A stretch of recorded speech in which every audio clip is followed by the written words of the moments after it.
Ganjar undang Gibran ke rumah dinas. Ada apa gerangan?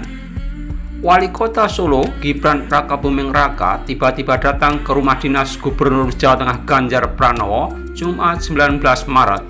Gibran datang seorang diri, ayahnya didampingi ajudan yang melekat.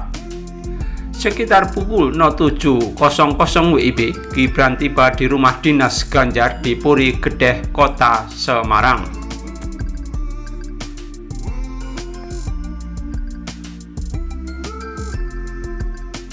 Setelah bertemu, keduanya ngobrol serius di dalam ruang tamu.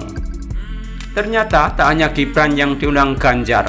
Tak selang berapa lama setelah Gibran datang, nampak hadir Bupati Sukoharjo Ety Suryani dan anggota DPR RI Arya Bima hadir di tempat itu.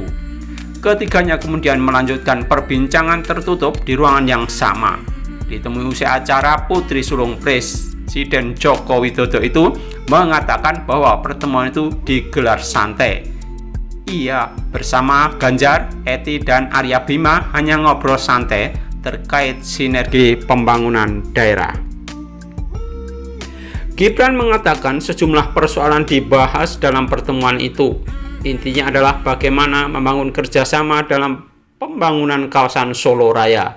Tadi cuma ngobrol santai karena waktunya pendek. Tadi ada Bu Ety juga, kita bahas pengembangan Solo Raya.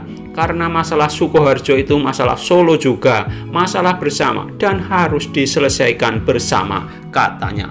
Gibran mencontohkan persoalan underpass makam haji yang ditutup itu tidak hanya masalah Sukoharjo, tapi dampaknya juga ke warga Solo. Selain itu, adanya jalan berlubang di Gemolong juga sering warga yang mengadu pada dirinya. Kan tidak bisa saya bilang itu bukan kewenangan saya, karena bukan wilayah Solo.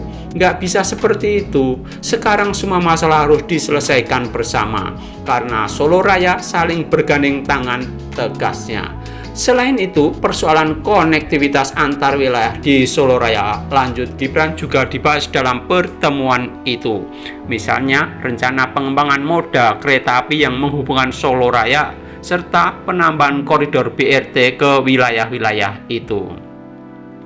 KRL sudah disiapkan. Selain itu, koridor-koridor BRT juga harus ditambah, sehingga konektivitas dan jangkauan masyarakat jadi lebih luas, jelasnya. Pihaknya, lanjut Gibran, telah menyusun sejumlah program kerja dalam RPJMD. Untuk itu, koordinasi antar wilayah ini penting agar pembangunan bisa sejalan antar daerah di Solo Raya. Sudah kami siapkan semuanya dalam RPJMD. Ya, nanti sambil jalan, kan baru sekitar 3 minggu dilantik, pangkasnya. Sementara itu, Bupati Sukoharjo Ety Suryani mendukung penuh upaya kolaborasi pembangunan Solo Raya. Dirinya mengatakan banyak perusahaan yang harus diselesaikan bersama antar wilayah itu. Misalnya, persoalan jalan, transportasi umum, dan lainnya. Belum lagi pengembangan wisata yang juga harus terintegrasi, ucapnya. Dalam pertemuan itu, Ganjar memang menginginkan agar pembangunan wilayah di Jawa Tengah tidak berjalan sendiri-sendiri. Kolaborasi antar wilayah sangat penting untuk mendukung jalannya pembangunan itu. Apalagi Solo Raya itu saling berkaitan antar satu sama lainnya.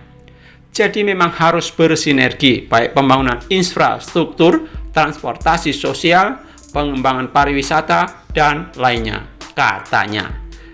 Kepada Gibran dan Ety, Ganjar minta agar program-program kerja yang telah disiapkan segera dimasukkan dalam Musrebang 2022. Sebab saat ini Musrebang 2022 sudah berjalan dan daerah diminta memetakan program-program prioritas. Silahkan usulan-usulan dimasukkan, nanti akan kita bahas bersama, pangkasnya. Demikian sajian tayangan PT Kreator. Sampai jumpa untuk tayangan berikutnya.